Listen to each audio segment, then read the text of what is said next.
Muy buenas noches, Latinoamérica.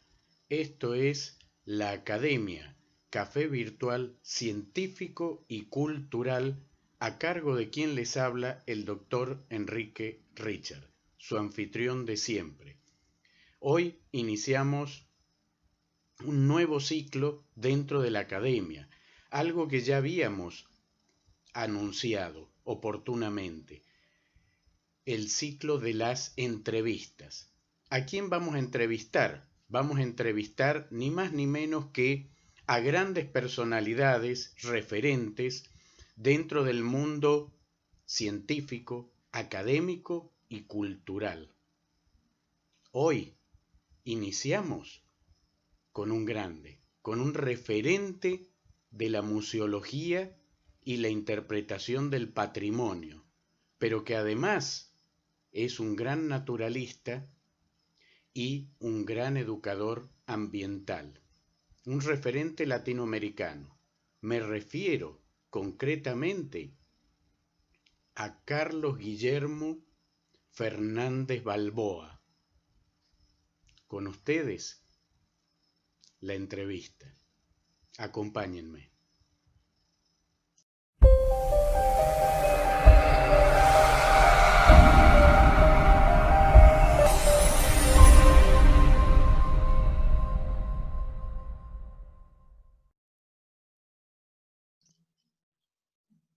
Bien, bienvenidos a la Academia, café virtual científico y cultural. Bienvenida a toda Latinoamérica y aquí está con nosotros ni más ni menos que Carlos Fernández Balboa, todo un referente en museología, interpretación del patrimonio, naturalista y educador ambiental. No sé si me faltó algo, querido amigo.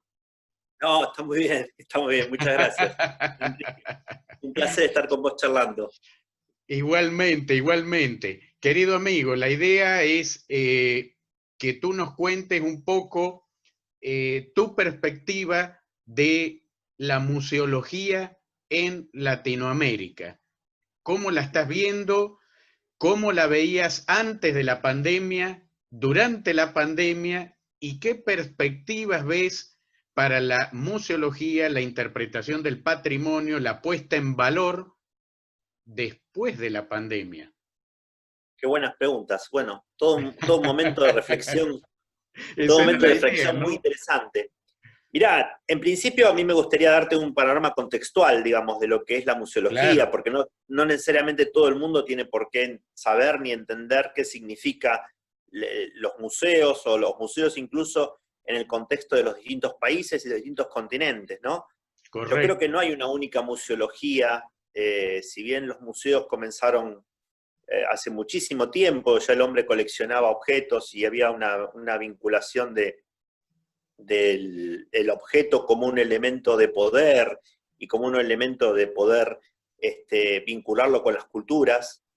Las distintas sociedades han ido conformando distintos tipos de museos según sus propias necesidades y según también sus propias posibilidades, ¿no? No es lo mismo un museo británico que tiene una mirada conquistadora y una mirada abarcativa hacia un panorama mundial donde pueden juntar elementos de la Grecia o elementos de América, que Ujú. un museo regional o un museo nacional donde se conforman los estados nacionales, como sucedió en América, y donde los museos en América constituyen fundamentalmente un sentido profundo de identidad, un sentido profundo de determinar qué somos, quiénes somos y hacia dónde vamos.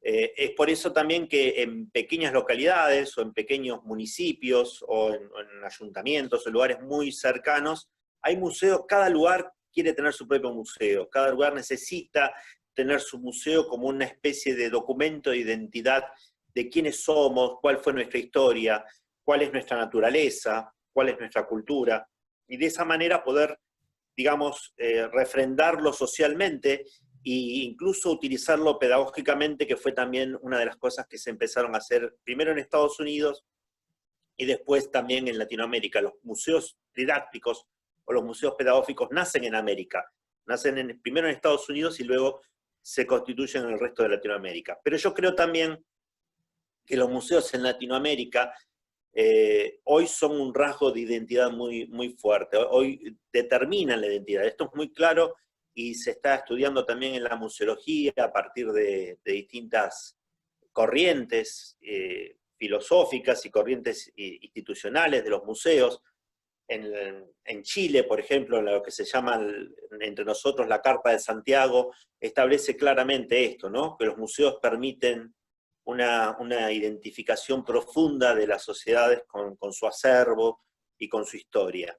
En el mismo México, uno de los lugares también fíjate que es muy interesante esto, ¿no? Los países que tienen una identidad acentrada, una identidad clara, tienen también los mejores museos de alguna manera, tienen esos museos que son como más representativos de sí mismos. Correcto. Esto lo notamos en México, lo notamos en Perú, lo notamos en aquellos países, en Bolivia también, ahora que tuve la oportunidad de estar contigo en algunos lugares de Bolivia y maravillarme con algunos de los museos de La Paz. Estos países que tienen una identidad muy acentrada, originaria en sus raíces étnicas desde hace mucho tiempo, tienen la mayor fuerza en el caso de los museos. En la Argentina está esa búsqueda de identidad, ¿no? No es que nosotros los argentinos no tengamos identidad, pero sí lo que sucede es que tenemos una diversidad tan grande y una conformación social tan extraña, ¿no? Tú eres Richard, yo soy Fernández Balboa, y los dos somos argentinos, ¿no? Y venimos de distintos lugares, y a la conformación étnica nuestra se han sumado oleadas de inmigrantes, y en esa conformación identitaria es donde se constituyen los museos en nuestro país, una identidad que se va como reconstituyéndose poco a poco. A mí me parece que en Latinoamérica el rol de los museos es un rol de comunicación, es un rol que tiene que ver con la educación todavía muy profundamente, y es un rol también de preservar el patrimonio para las generaciones futuras. Desde Centroamérica hasta el sur, esto es algo que puede suceder y que tiene que suceder. Y es una forma de comunicación muy especial, porque yo siempre le cuento a mis estudiantes que así como el escritor tiene en su forma de comunicación la palabra, o el cineasta tiene en su forma de comunicación la imagen, nosotros los museólogos tenemos nuestra forma de comunicación los objetos. Nosotros deberíamos intentar que los objetos comuniquen, no que los objetos hablen, esto es otra cosa. Hay mucha gente que supone que un objeto habla por sí mismo, pero eso es un error también muy, muy común. Los objetos tienen una visión semiótica en tanto y en cuanto nosotros tenemos una experiencia con esos objetos. Vos fíjate que para una persona que ha vivido en África, por ejemplo, un bidet no significa absolutamente nada. Claro. Puede ser hasta un elemento, decorativo. Para lavar los platos, ¿no? Puede ser un elemento decorativo, no significa nada en su experiencia, y aunque se lo transmitamos, va a ser muy difícil que pueda llegar a comprenderlo, o lo puede entender como una cosa muy alejada. Digamos, los objetos no hablan por sí mismos, pero ahí está nuestra tarea es justamente ser intérprete, revelar el significado de esos objetos, para que la persona tenga una relación afectiva, una relación cognitiva con esos objetos y poder llegar así a apropiárselo, a hacer como parte de sí mismo. Esta es una tarea fascinante, es una tarea que tiene que ver con la comunicación, que tiene que ver con manejar muy claramente la experiencia de los visitantes, digamos, ¿no? Creo que también un error en muchos museos es en no pensar en un público específico. ¿Para quién estamos? Vos sos un gran comunicador, Enrique, y vos sabés entonces que cuando vos te decidís a comunicar algo, ya sea un paper científico, o un documental, o muchas de las cosas que tú has hecho, o un libro, o muchas de las cosas que tú has hecho, inevitablemente piensas en un destinatario, piensas en alguien que va a ser el destinatario de tu comunicación. En el caso de los papers científicos, tus pares, claro, ¿no? Tus pares del mundo académico.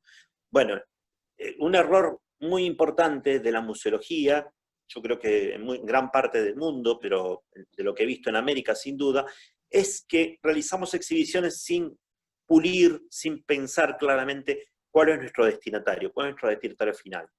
Y entonces en ese hecho fracasamos, y también en ese hecho es que los museos adquieren esa imagen de aburrido, El Museo Vacuna, como llamaba un tal Carlos Fernández Balboa. Claro, el Museo Vacuna es ese que nos acuerdo llevan de tus palabras en tus conferencias, el famoso Museo Vacuna. Claro, es ese museo que nos llevan cuando somos niños. Correcto. Y que vamos una vez, y no queremos saber más nada. Más, ¿no? Claro. Bueno, eso sucede porque justamente, digamos, hay muchas exhibiciones, no digo que todas, no quiero ser injusto, pero hay muchas exhibiciones que no contemplan esta idea del visitante, ¿no? Nosotros los museólogos trabajamos sobre 3 elementos fundamentales. Sobre el objeto, básicamente, el espacio y los visitantes. Esos 3 elementos tienen que estar equilibrados, esos 3 elementos tienen que ser armónicos, ¿no? Vos fíjate que cuando hay muchos objetos, hay un abarrotamiento de objetos en un espacio pequeño, no podés apreciarlos. Cuando hay un gran espacio, hay pocos objetos, tampoco podés apreciarlo. Y también sucede lo mismo con los visitantes, ¿no? Efectos como el caso de las noches de los museos, que se llenan las salas de visitantes, tampoco hay una posibilidad de apreciar los objetos o de tener un acercamiento a ellos como sería adecuado. Entonces, todo esto, digamos, tiene que ver con los estudios actualmente de públicos, tiene que ver con esta relación. Y esto que tú me estás planteando ahora del COVID y de la pandemia que estamos sufriendo, y esta situación tan particular, el ICOM, el International Council for Museum, también ha establecido hace algunos años un manual de procedimientos ante lo que significaba o ante lo que podía ser desastres naturales o problemas de desastre, ¿no? Una serie de planteos y de situaciones ante terremotos, ante guerras, que se hace con los museos y que se hace con los elementos en esos casos. Y yo creo que esta situación también amerita un replanteo dentro de este tipo de situaciones. Por ejemplo, lo que sin lugar a dudas va a cambiar o va a modificarse de alguna forma es esta situación donde los museos, sobre todo los grandes museos, tenían una mirada muy economicista y muy comercial, digamos, de sus emprendimientos. Hemos visto, aunque no estemos interesados con los museos, hemos visto, por ejemplo, las visitaciones a la Gioconda, donde había cientos de miles de personas que a lo mejor no se podían acercar a la Gioconda, y lo que importaba ir a sacarse la foto, ¿no? O tener un acercamiento muy distante, o una idea. Bueno, eso yo creo que se va a replantear. Yo creo que, afortunadamente, digamos, ¿no? Digamos, lo que no ha permitido el sentido común o el buen uso, nos lo va a permitir, y esto es una visión a lo mejor optimista que yo tengo, nos lo va a permitir de alguna manera las limitaciones que nos va a transmitir esta cuestión de la pandemia. Limitaciones que tienen que ver, por ejemplo, con trabajar con un grupo de visitantes que sea adecuado para que nosotros podamos transmitirle correctamente las explicaciones. Esto ha sucedido no solamente en museos, sino en un montón de sitios de valor patrimonial, ¿no? Acá en la Argentina, en los sitios de valor patrimonial que tienen categoría de patrimonio de la humanidad, como sucede generalmente con este tipo de sitios que tienen valor universal, cataratas del Iguazú, glaciares, ha habido un desmadre del tema turismo por encima del concepto de la conservación del patrimonio. ¿Qué quiero decir con esto? Que no se han respetado muchas veces capacidades de carga, y no se han respetado incluso algunas cosas más importantes también que la capacidad de carga, que puede ser un valor técnico poco perceptible, pero no se ha respetado una cosa que es muy importante para mí, que es la experiencia del visitante. O sea, tú has ido a este tipo de lugares, como Cataratas del Iguazú, por ejemplo, y te has llevado una muy mala experiencia, ¿no? Así es. Para el resto de Latinoamérica lo planteo también en otros lugares donde yo he podido visitar, el caso de Machu Picchu, que ayer hablábamos, ¿no? No estoy muy seguro que de todas las experiencias que ha habido en Machu Picchu hayan sido satisfactorias para el visitante en cuanto a la posibilidad de la masividad, en cuanto a la posibilidad de una visita guiada, que aunque sea con guía, resulta demasiado masiva, demasiado poco personalizada, y donde el visitante no tiene, por ejemplo, un momento para quedarse solo después de haber hecho un gran esfuerzo en llegar a esos lugares y observar la naturaleza en una introspección, en un momento de armonía con el entorno, de encontrarte con el paisaje. Bueno, este tipo de cosas me parece que, creo yo, y supongo que las situaciones de distanciamiento social que nos impone la pandemia, las situaciones de replanteo de manejos que nos impone la pandemia, se va a suscitar tanto en espacios naturales como en lugares de control, de conservación, como caso de los museos.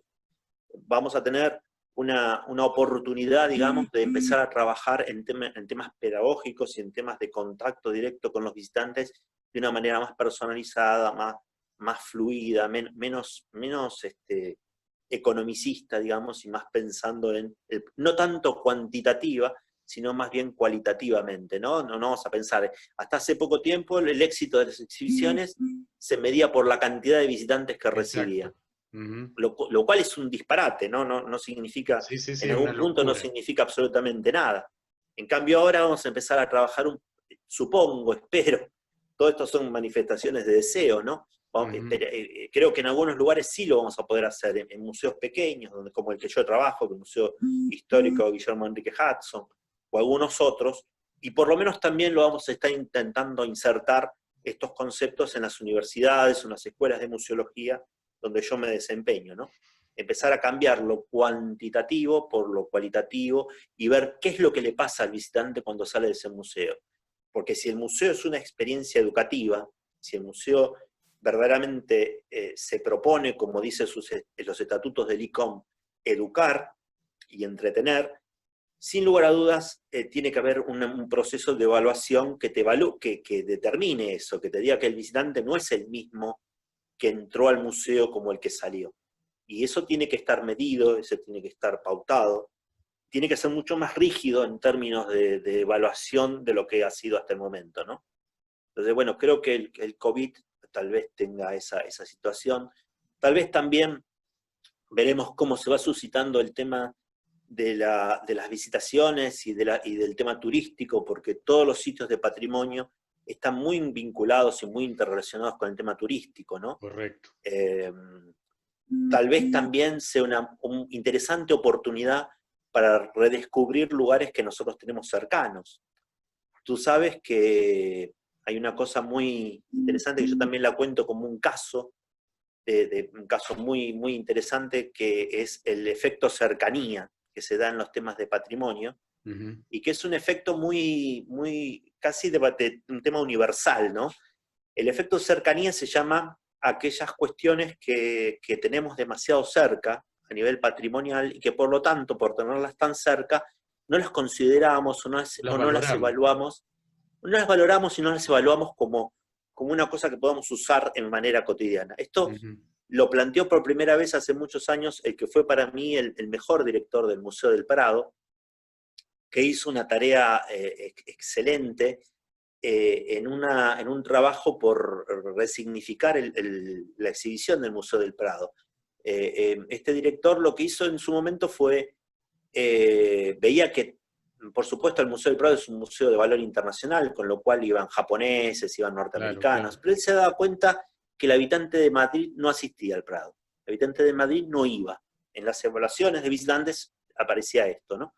Entonces se propuso hacer una exhibición que tuviera como objetivo mostrar la ciudad de Madrid en una exhibición que empezó siendo temporaria y después fue medio permanente, y que terminó esa exhibición presentando a la gente de Madrid sus barrios, en pintura, ¿no? Siempre, por supuesto, a través de las pictografías de Goya y de los grandes artistas que tiene España, mostrando los barrios, mostrando las características de las ciudades de Madrid, qué sé yo. Bueno, la exhibición fue un absoluto éxito, la gente iba a reconocer los barrios y a reconocerse a sí mismo en esa exhibición, y terminó siendo una exhibición temporaria, una exhibición permanente, y de ahí se evaluó también la cuestión esta del efecto cercanía, que es muy cierta. Tú sabes que en Buenos Aires, en la capital de la Argentina, en la ciudad de Buenos Aires, tenemos 100 museos. Y si uno le pregunta a los porteños ¿Cuántos ¿Cuántos de estos visitaron? museos? Claro. No, inmediatamente con nuestra mirada europea, sí, fuimos al Prado, fuimos al Museo de Historia Natural de Nueva York, fuimos a un montón de museos. Cuando viajamos, sí visitamos museos como una actividad, una pátina culturosa, digamos, Ajá, de nuestra formación, pero los 100 museos que tenemos acá en la ciudad, ajá. uno va los fines de semana y hay museos súper interesantes de la temática que tú te imagines y están absolutamente vacíos los fines de semana. Entonces, eso tiene que ver con esta constitución que, insisto, no es propia, es propia de la especie humana, ¿no? De tener algo demasiado cerca y de no valorizarlo tanto como se debiera, porque se supone que ante la cercanía hay una facilidad de acceso permanente que después no se da. El tema este del COVID, con el tema del turismo, tal vez nos permita trabajar intensamente esta cuestión de la cercanía, porque no nos va a... y tendremos que hacer exhibiciones y tendremos que hacer propuestas para las gentes locales, donde se resignifique, y también es muy importante esto, ¿no? Yo también creo que no está bueno hacer exhibiciones para el turista, está bueno hacer exhibiciones para la gente local, porque Correcto. si esa persona adquiere sentido de pertenencia con su sitio, después lo va a reclamar, lo va a auspiciar, lo va a promover, y también eso va a atraer inmediatamente al turista, ¿no? Va a hacer que el turista vaya. Justamente eso quería preguntarte, que este efecto cercanía, como tú bien has indicado al principio, los museos juegan un papel clave en la identidad, pero si por el efecto cercanía no vamos a los museos, ¿dónde queda el afianzamiento, el aprehender, el apropiarse de la identidad? ¿Dónde nos queda eso? O sea, ¿cómo ves ese desafío, Carlos? Y a mí me parece que es un desafío donde tendremos que tratar las temáticas, ¿no? Por ejemplo, y te doy un ejemplo bien claro que a ti te toca a ti de cerca, los museos de ciencias naturales, ¿no? Deberían empezar a trabajar sobre temas locales, sobre si de cualquier manera presentar un concepto como el sentido de la evolución, o cualquier otro concepto biológico que se nos ocurra, yo lo puedo presentar con especies endémicas de mi lugar o lo puedo presentar con especies locales, ¿no? No tengo que recurrir a ejemplos internacionales o cuestiones. Bueno, tendremos que revertir un poco este tipo de cosas, tendremos que empezar a tratar temáticas más propias, más actuales. Por ejemplo, creo que una reconversión, para seguir con el ejemplo de los museos de ciencias naturales, es inadmisible que los museos de ciencias naturales no tengan en cuenta o no consideren actualmente los problemas de biodiversidad o los problemas de afectación de la naturaleza, ¿no?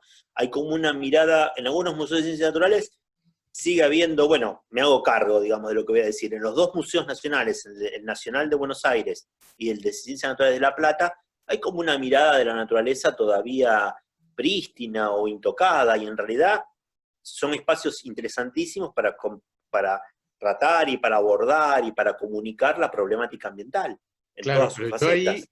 correcto, correcto, Carlos. Ahí yo estoy viendo un problema que lo hemos discutido mucho también entre nosotros en varias oportunidades y está referido, siguiendo con la misma línea de el afianzamiento de la identidad a través de los museos, pero no hay una política educativa formal vinculada a los museos. Es decir, por un Claro, lado, tienes toda la razón con esa perspectiva.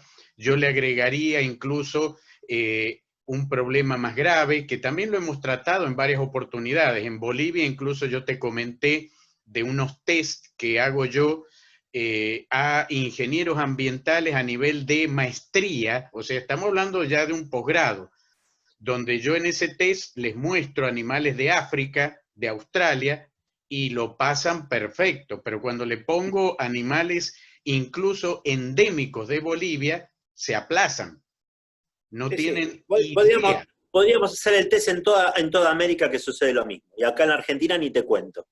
Sí, sí, Bueno, tranquilamente. entonces ahí tenemos el problema de que, por un lado, está el museo que puede mostrar esa biodiversidad que el museo afianzaría la identidad, la pertenencia al país, pero por otro lado está también ese efecto cercanía, por un lado, pero también está el problema educativo. Es decir, Claro, por las supuesto. Lo instituciones que pasa es que educativas no usan al museo como una herramienta pedagógica.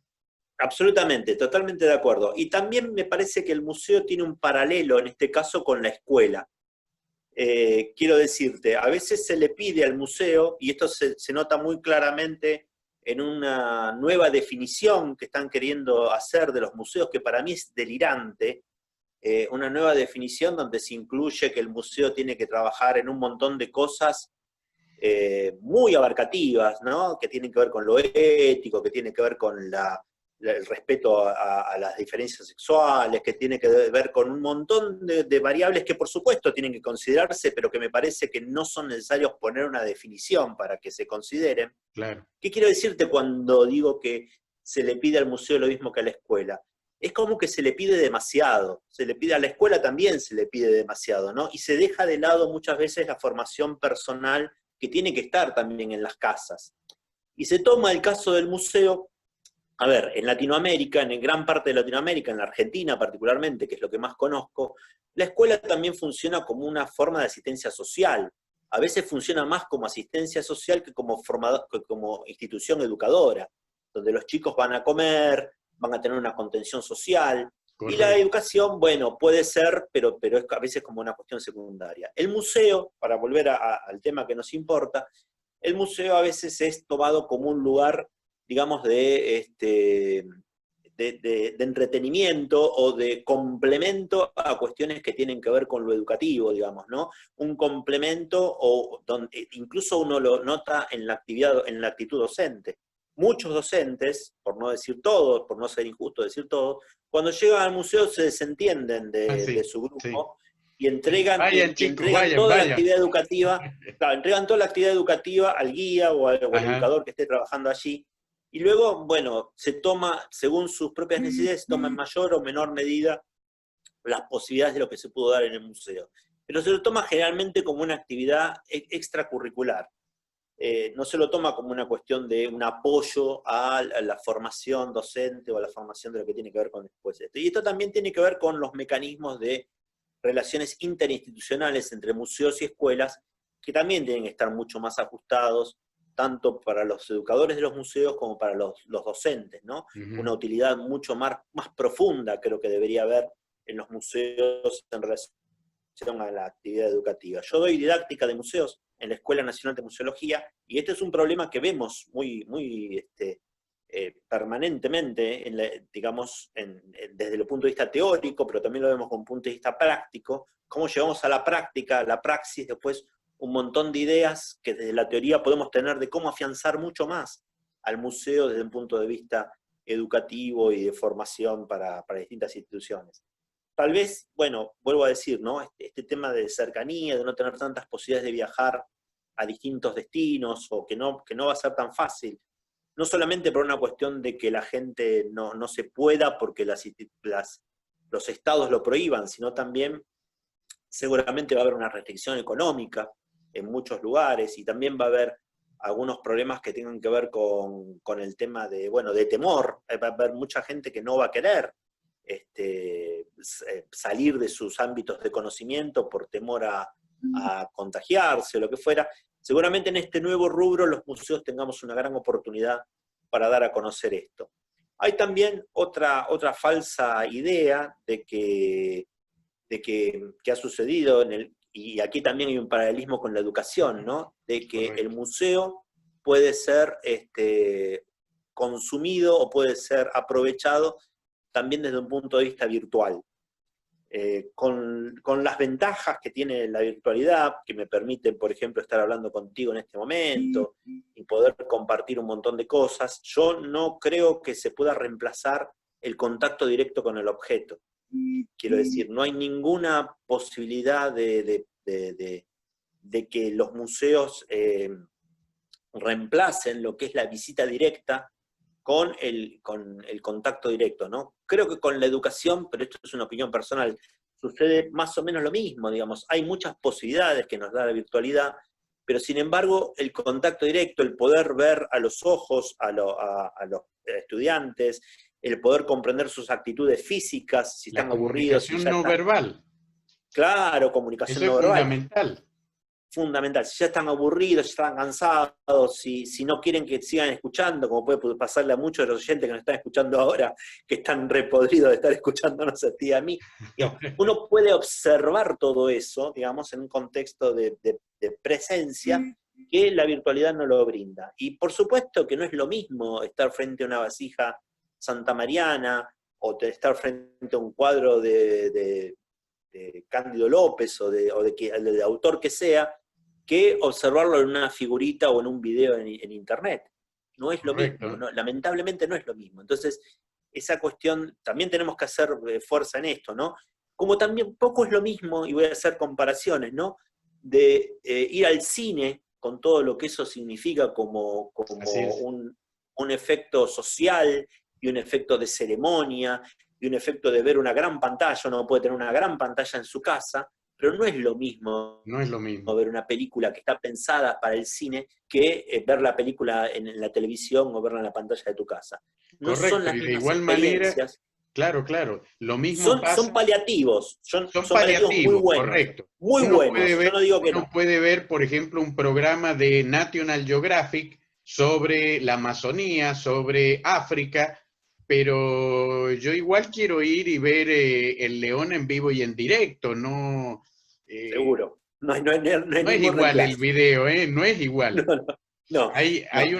unos videos que son espectaculares, pero Sí, no es lo mismo verlo, no hay es la mucha misma gente que emoción, no no hay la misma transmite emoción. lo mismo. Hay mucha gente, incluso colegas, o sea, otros museólogos de Europa, que ante este tema sobre todo de Europa, ¿no? Que me ha sorprendido. Yo tengo muchos amigos en España que me han sorprendido mucho porque han dicho, bueno, la nueva revolución de los museos en Internet, y que para mí eso no es real, ¿no? Yo hago una comparación bastante lógica, digamos, ¿no? Puede sonar soez, pero suena soez solamente a quien a quien tenga malos pensamientos.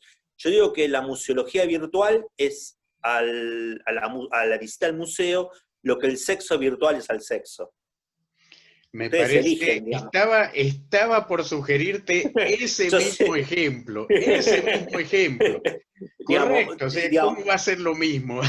no puede ser lo mismo, ¿no? Entonces hay otras connotaciones de todo tipo que me parece que son absolutamente representativas de lo que estoy diciendo. Y que bueno, que también, aparte del rol también de cubrir el tema de los objetos, de que la gente, este es otro rol social también del museo, que las sociedades tengan contacto directo con el patrimonio y que sepan que ese patrimonio les pertenece.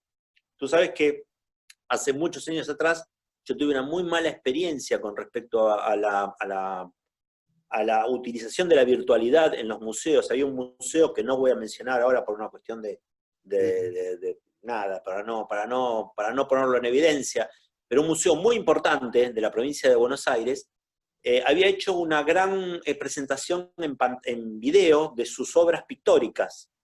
Y me confesaban los técnicos, los especialistas, que esas obras habían sido robadas del museo por la gestión anterior. Entonces lo que se estaba mostrando eran las figuritas en las pantallas de televisión, pero si uno iba a los depósitos, las obras ya no existían. A la miércoles.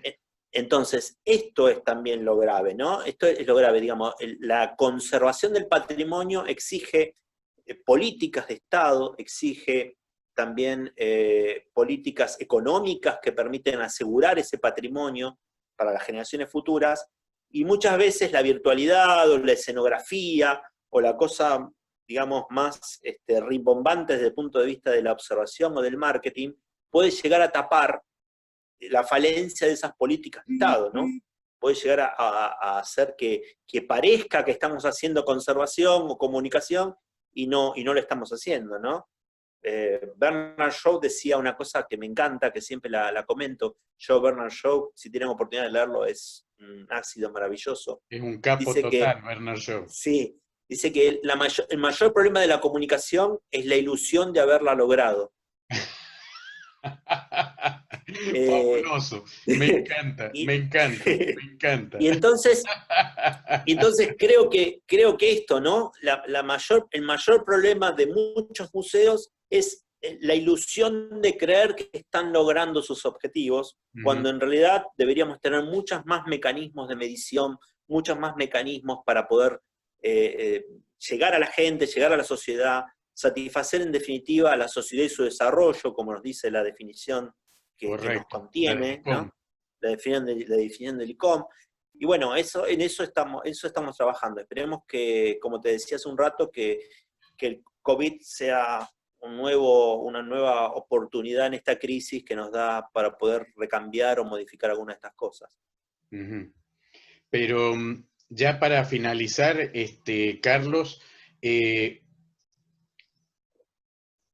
¿cuál es tu perspectiva en el sentido de que yo veo las nuevas generaciones, los centennials, que específicamente, que están conectados permanentemente con el celular, que cuando uno los ve, realmente la sensación es que no están conectados con la realidad. Y al no estar conectados con la realidad, ¿cómo te parece a vos que podemos hacer para, uno, conectarlos y devolverles la identidad? Porque a través de esa permanente conexión con el celular, van perdiendo también la identidad y la van perdiendo culturalmente desde todo punto de vista, en la música, en los valores, en todo, en todo. Sí. Hay una cuestión que pasa por, yo siempre digo que al patrimonio, como muchas cosas en la vida, lo que hay que darle es una oportunidad. O sea, si vos tenés la oportunidad, si vos a priori decís que el museo es aburrido, no vas a ir al museo, y si le das la oportunidad, a mí me ha pasado cientos de veces, ¿no? Le digo a mis estudiantes o le digo a mucha gente, vengan al museo conmigo y van a ver si es aburrido o no. Y bueno, como yo tengo técnica, además de pasión por mi profesión, tengo técnica, consigo finalmente que la gente comprenda que el museo no es aburrido, sino que hay gente que hace museos aburridos o que se le da un enfoque aburrido, pero el museo en sí mismo no es aburrido. Te podría decir lo mismo de la tecnología. Digamos, la tecnología no es mala en sí misma, un celular no es malo en sí mismo. Mirá, en este momento yo me estoy conectando con vos por el celular, ¿no? Y creo que si utilizamos para ese público específico técnicas y metodologías que le permitan después que ese elemento sea un puente para llegar al museo, para llegar a la realidad, para llegar a la amistad, para que comprendan que tomar un café con un amigo no es chatear por internet, que hagan las dos cosas, ¿no? Que chateen por internet con el amigo, pero que también entiendan que tomarse un café personalmente tiene otros elementos, tiene otros valores. Nosotros deberíamos intentar, los que conocemos esto, deberíamos intentar compartir, digamos, la idea de poder hacer nuevas experiencias, de visitar museos, de tener contacto personal, a través de los medios que no son tan analógicos o tan personalizados. Me parece que eso debería ser una forma que nosotros podríamos utilizar estas metodologías para abrir caminos, para mostrar posibilidades, porque en realidad lo que sucede es que no han tenido otra posibilidad. Pensá que ellos han crecido, así como nosotros crecimos jugando a la pelota con nuestros amigos en la vereda, ellos crecieron con el celular en la mano. Claro, no han tenido la otra posibilidad de ver no todo. sé si estás viendo la foto, Carlos. Sí, me encanta, de los chicos mirando algo, ¿no? Están todos mirando el celular y están todos uno pegado al lado del otro, pero con una interacción social cero. Cero. Sí. Vos sabés que hay un cuadro muy interesante también en el Museo de Holanda, que tiene la misma situación, ¿no? Que hay unos chicos al lado del cuadro y están todos mirando el celular y el cuadro está acá. Y hay dos posiciones con respecto a eso. O están haciendo un trabajo que tiene que ver con el cuadro, que es una posición optimista, Ujú. o, digamos, o están interrelacionándose con ellos y no le dan ni 5 de bola al cuadro. Todo tiene que ver con cuál ha sido la perspectiva que se le ha presentado al lado, digamos, ¿no? Ahí estamos nosotros como educadores o como mediadores. Digamos, si no ha sido una propuesta interesante, sin lugar a dudas ellos van a estar hablando entre ellos y no dándole bola al cuadro. Pero si ha sido una propuesta interesante que ha tenido que ver con sus intereses, van a estar trabajando en función del cuadro, ¿no? Entonces, me parece digamos, yo no puedo negar y no puedo obviar esta situación, pero tampoco le doy el nivel de catastrofismo que podría darle por mi edad, y creo que tengo que tomarla como una herramienta real que me ofrece la tecnología para poder hacer que vivan presencialmente estas cosas, ¿no? Que vayan a los zoológicos, que vayan a los museos, que vayan a las áreas naturales protegidas, que se encuentren con amigos, que se encuentren con la familia. Vos sabés ahora con este tema de la pandemia, y a vos y a mí, a los dos nos pasa lo mismo, ¿no? Cómo hemos revalorizado los domingos con la familia, ¿no? Como Así hay es, una revalorización, porque generalmente también sucede eso, el ser humano tiende a valorizar o a querer aquello que no tiene o aquello que se le impide. correcto. Entonces, yo unas cosas digo, siempre hago un chiste también, ¿no? En relación a los valores de los museos. ¿Cómo nosotros podemos valorizar los museos? Bueno, prohibámosles a la gente que vayan. Si nosotros le prohibimos a la gente que vayan, aquello que es prohibido va a ser inmediatamente Exacto, sí, sí, sí, deseado, sí. ¿viste? Psicología a la Entonces, inversa. es a la inversa, claro, a veces es a la inversa. Entonces, son cuestiones de psicología también que a veces utilizamos. Pero me parece bueno, para contestar tu pregunta, es utilizar un poco estas nuevas tecnologías para torcer el camino, ir doblándolo y finalmente llegar a nuestro objetivo, que es que la gente se encuentre entre sí y se encuentre con el patrimonio, ¿no? De muchas maneras. Correcto, correcto. Una reflexión final, Carlos. No, bueno, una reflexión final es que todo Latinoamérica necesita un poco estas cosas que estuve planteando, ¿no? El reencuentro con su identidad, el reencuentro con el patrimonio, experiencias significativas que les permitan a la gente reencontrarse entre sí, constituir sociedades, constituir comunidades. Y los museos son lugares magníficos para eso, son lugares bien utilizados, son lugares muy motivadores y de una fuerte presencia como para poder hacer eso. Latinoamérica necesita eso, necesitamos volver a constituir una identidad latinoamericana, de continente, de hermandad, digamos, en esta visión. Y así que me parece que te agradezco mucho la posibilidad de llegar a un montón de gente. Sé que tenés cientos de miles de seguidores, No sé si tanto, pero bueno. y gente que te admira y que te quiere, así que te agradezco poder, que yo soy también uno de ellos, pero te agradezco poder llegar a tanta gente a través de estas ideas y de transmitir un poco una mirada de los museos que no sea tan unificadora ni tan europeizante como la que se nos viene imponiendo. Correcto. Hace unos 20 años atrás, en un libro de educación ambiental, justamente, yo puse una frase que te la digo ahora. Investigar para conocer, conocer para educar, educar para conservar y conservar para prosperar. Fantástico. Una Pero línea perfecta. sí, sí, hay una correlación ahí. Pero una cosa que yo he visto en toda Latinoamérica es la pérdida del patrimonio por desconocimiento y el Claro, desconocimiento originado en la falta de investigación. total, ¿Cómo absolutamente. lo Sí, ves a eso? es un diagnóstico perfecto de una realidad latinoamericana concreta. Es así, es así. Y si vos me preguntás cuál es el mayor problema del patrimonio, justamente te digo esto, ¿no?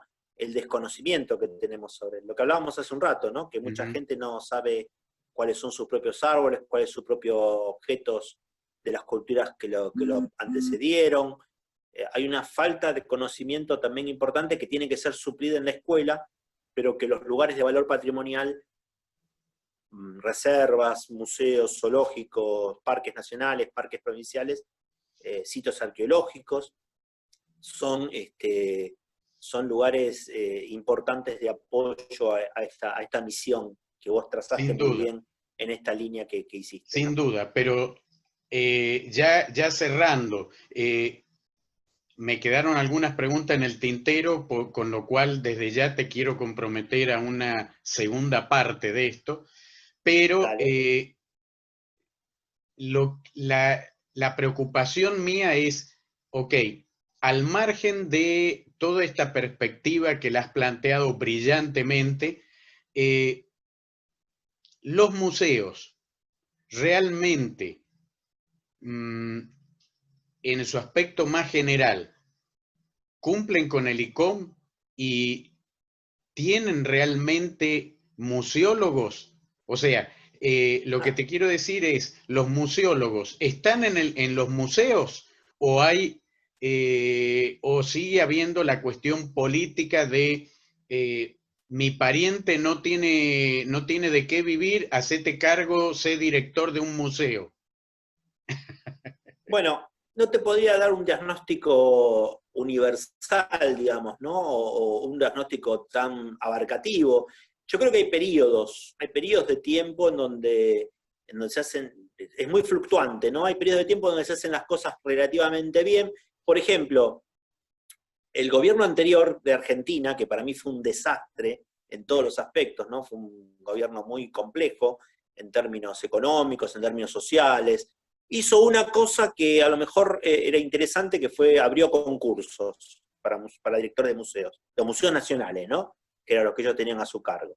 Bueno, fueron concursos abiertos, bien desarrollados, pero viste, eso es como si vos me dijeras, bueno, no sé, un ladrón, asesino, violador que le da una moneda a un pordiosero y que tiene una actitud, claro, ¿viste? No, entonces, no, digamos, es complicado, ¿no? No podés medir un gobierno, porque si yo fuera un miope, yo diría, no, fue un muy buen gobierno porque abrió los concursos para los museos y estuvo muy bien. No, fue un desastre. En un montón de otros aspectos sociales fue un desastre.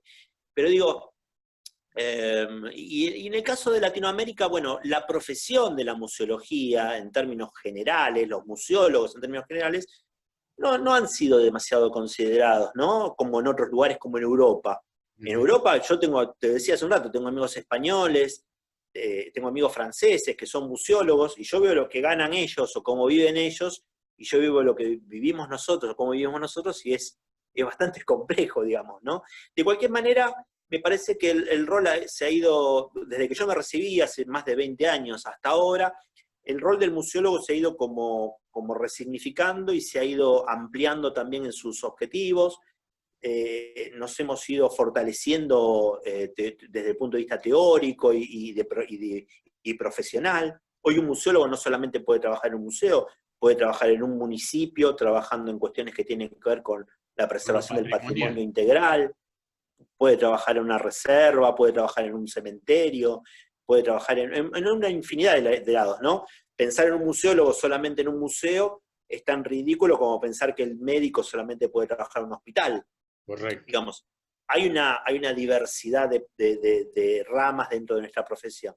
Pero todavía queda mucho camino por hacer y tenemos, sí, indudablemente que intensificar el valor profesional nuestro, ¿no? El poner en valor nuestra jerarquía profesional y saber que somos los que hemos estado capacitados para el estudio y la conservación y el manejo de los museos.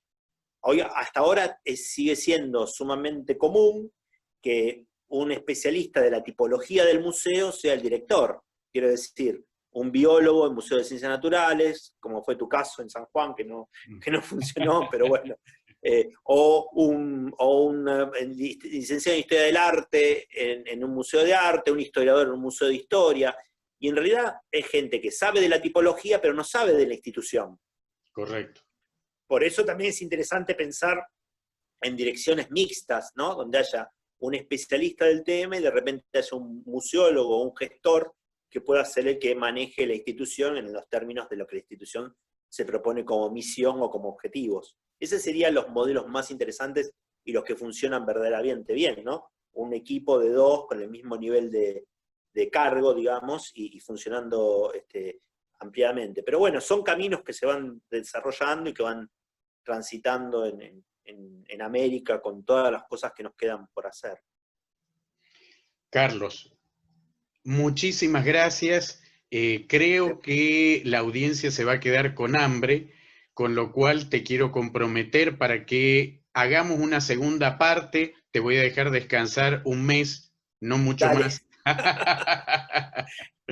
Y vamos a completar estas últimas ideas, porque creo Dale. que hay mucha tela por cortar con este tema. Entonces Dale, te quiero buenísimo. agradecer muchísimo y bueno, desde Calceta, Ecuador, te mando un abrazo enorme, enorme y todo lo mejor.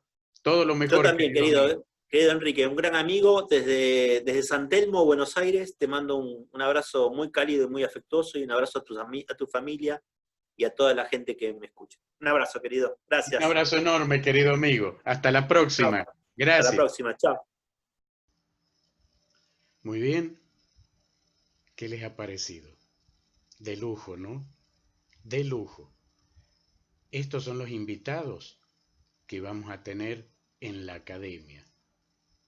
Acompáñenme, suscríbanse, denle like si les gusta,